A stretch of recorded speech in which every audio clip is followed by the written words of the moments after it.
The purpose of this video is to provide a realistic picture of the spatial conditions. The purpose of this video is to demonstrate many of the conditions that the fire department deals with regarding the age and condition of this facility. This building was constructed in the early 1950s, and the size of the fire apparatus that was used during those days was considerably smaller and of less weight than today's more modern equipment. As you can see, the overhead doors are approximately 9.5 to 10 feet, which restricts the size and the height of the vehicles that we can park in this portion of the building. It also limits us to purchasing vehicles that will only fit in this space that's allowed us. We're standing in the upper bay of this station, looking from the front to the rear. The depth of the bay is approximately 50 to 52 feet long, and the overall height is about 12 feet, with only a 10-foot clearance, which, like as I described, eliminates us from putting any fire apparatus in this portion of the building, and it restricts our purchasing to ambulances and EMS equipment that will only clear the low clearance of the overhead doors. Another concern we have with this facility is our ability to heat and to cool. As you can see, this building has several different heater and furnaces that work in conjunction with the heating of this building. This is one of the space heaters located in the upper bay section. Because of this concern, we're not able to be very efficient with the use of energy because of the design and the construction method of this building. We're in a front storage room in the basement of the station. This wall that you're looking at is along the driveway that goes from street level to the lower bay.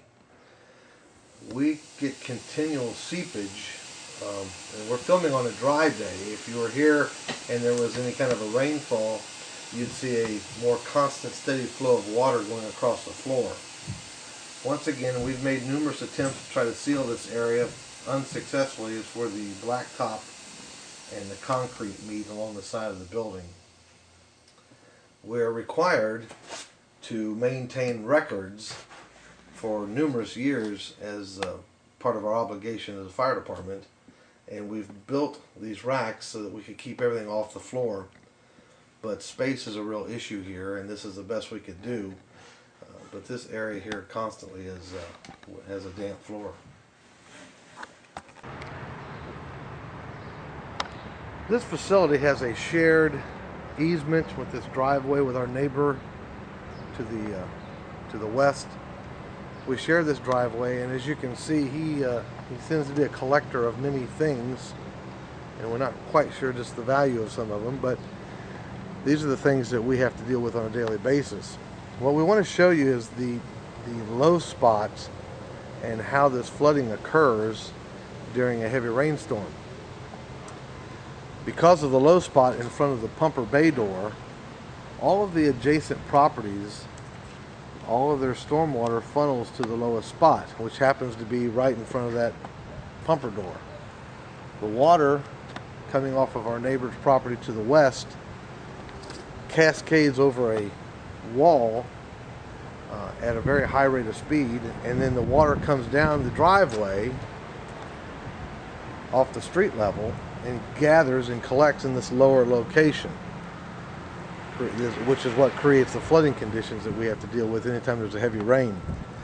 The township redid the driveway and put additional drains in to kind of help alleviate that problem, but they're not sufficient in size to handle the amount of water that this area can collect.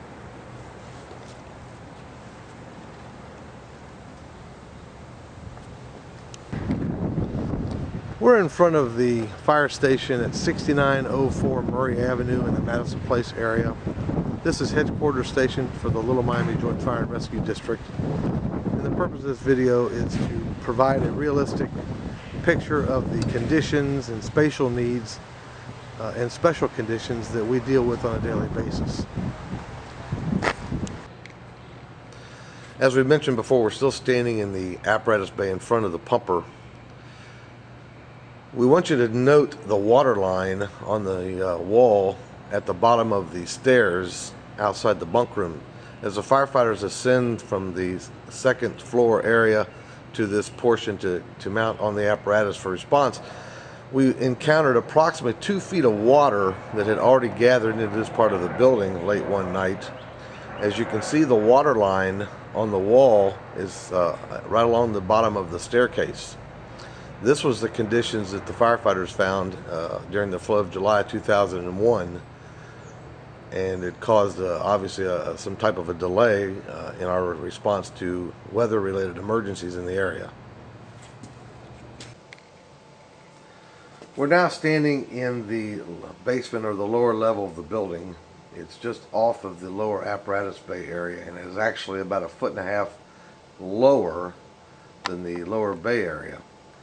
This area was totally destroyed after the flood of 2001, and what we want you to do is just visualize it's a combination space of dining room, kitchen, day room, and exercise facility.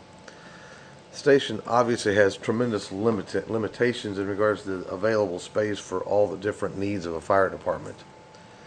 But if you'll view the video in this on the website that describes the flooding conditions that we had, you'll see this area was just totally wrecked as a result of the flood. There was about 2.5 feet of water in this area.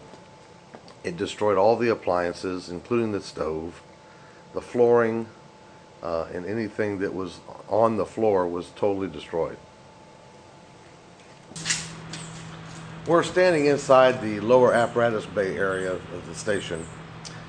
We want to demonstrate the depth of this bay, and so you can see that it would not accommodate any type of aerial ladder truck device that would be assigned to this facility. A pumper and a heavy rescue are the two trucks that occupy the space area. We're still in the lower apparatus bay floor area, looking into the laundry room. As we mentioned earlier in the video, we talked about the flooding issue that occurs in this portion of the building after heavy rain. We've had to build up our laundry equipment up on cinder blocks approximately 1.5 feet high, just to keep it out of harm's way in the event of a flood.